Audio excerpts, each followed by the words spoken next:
morning, guys. Today is the day I go see my baby. I have the update on the baby's brain. I get another ultrasound so I can see how things are and get a little bit more information. This year alone has been super depressing because usually I fly up to see my parents every month. 1 to 2 weeks. I'm back again in 2 weeks, and this year that's been cut short due to COVID and traveling and quarantining. So I cannot wait for this to be over. I know that we're not going to just wake up January 1st and COVID's going to be gone, but I cannot wait until 2022, hopefully. I just can't wait to get back to seeing my family. You know, a lot of people say they can't wait till things get back to normal, and everyone's like, it's not gonna go back to normal. And it's like, normal is different for different people, you know. For me, I know that society's gonna change and everything's changing, but my sense of normal is just getting to see my loved ones, because being so far from them and already having to fly out to see them when with COVID, having all those restrictions on flying and etc., it takes that away. So, and then with baby on the way, it's like I need them more than ever, because as much as I love all things pregnancy, this pregnancy, that pregnancy, postpartum with Logan hit me hard as fudge brownies, to the point where it's like, if I have, what's my biggest fear of pregnancy is postpartum. And it's hard to explain because it's so mental, you know. There's nothing you can do to prepare for it. I cried, prayed, hoped, and dreamed to get pregnant after trying to conceive and having a hard time to conceive, and then finally conceiving Logan. And then postpartum still hits you, you know. It's not like postpartum just hits people who don't want kids and end up getting pregnant. It hits the happiest soul. So my mother is supposed to come down for about a month or so when I have this baby to help with things, and all of that was discussed before COVID, you know.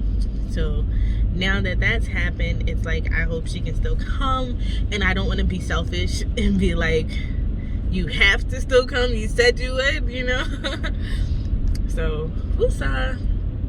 I'm about to get teary-eyed and emotional because, man, postpartum really scares the crap out of me. It really does. It scares the crap out of me, and I just keep wanting to think happy thoughts and stuff like that. And one of the worst things about postpartum is being around other people, because you don't want to be alone, and sometimes you do. But those moments when you don't want to be alone but you're feeling down, it's hard to be around other people, because other people have a real hard time sympathizing with feelings, emotions, and hurt that they can't physically see. So if I'm always smiling a lot, I'm smiling a lot. So if people don't see that you're down, they just assume everything's great. And sometimes you don't want to have to break down into like this other thing just to get some help, just to get a shoulder to lean on, or anything, a voice to talk to. But a lot of people just feel as though like, oh, you're good, you did fine, look at you, you're smiling, you're moving. Bitch, I'm dying inside. So that's a big thing. It's like, and then on top of that, one moment you may be perfect, you may be perfectly fine, loving mom life, and then the next moment your baby's not eating and you burst into tears because you're like, what if I'm not doing this right? What if not enough milk's coming out? I'm not ready for postpartum. If I could just like take my brain out of me, I would do that. Like, just to turn off those emotions after the baby's born. So I'm just praying for the best. And I know that things would be a lot better, easier if I had my mom, because that's my support. So hopefully she can come. Mom, if you're watching this, I hope you feel guilty and say, damn, I have to come. But Mella, well, if y'all watching this, you can show mommy, let her know. Like, if y'all not here, y'all not invited to any birthdays ever. So, yeah, that's that.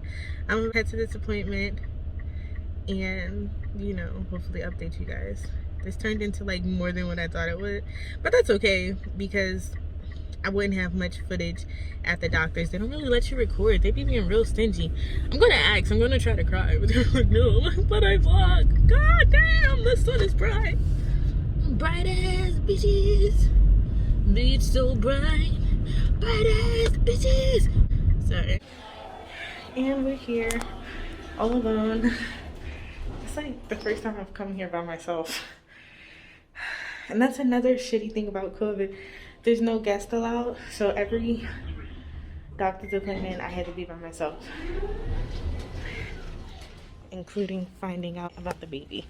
So it feels good to know that that's almost over. So last time, as you recall, we were talking about they had seen something on the ultrasound that they weren't sure was okay. Yes. It was like a little dark area that they saw in the office. And we saw the same thing.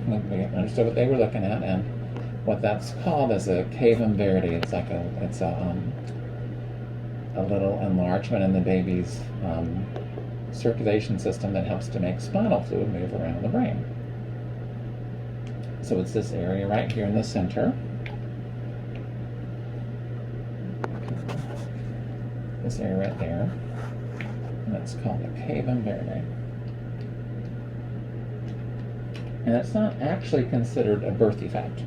So think of it like being left-handed. Gotcha. And people that are left-handed, they're different. They have to have different school desks.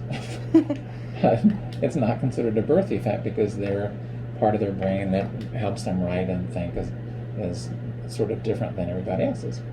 Well, cavum verity is just an enlargement in a normal part of the plumbing system of the baby's brain. And so that part's a little bit larger than average. And so it sometimes shows up really easily on ultrasound. And we think that that's what they saw, and it's harmless. It will not hurt the baby. When babies have a small head size and everything else about the baby seems normal, it always makes us worry that their head or brain isn't growing as fast as the rest of their body.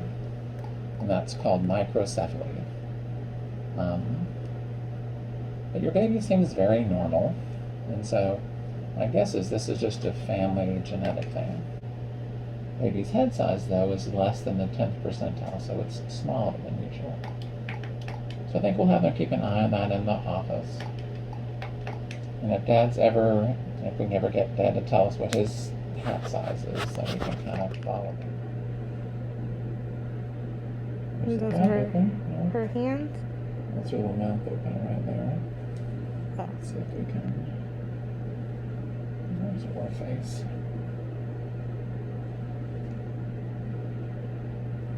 So Okay, lips and the nose. You can see her little nose right here, little lips right there, and that's that hand that keeps blocking the face all the time. All right. Beautiful.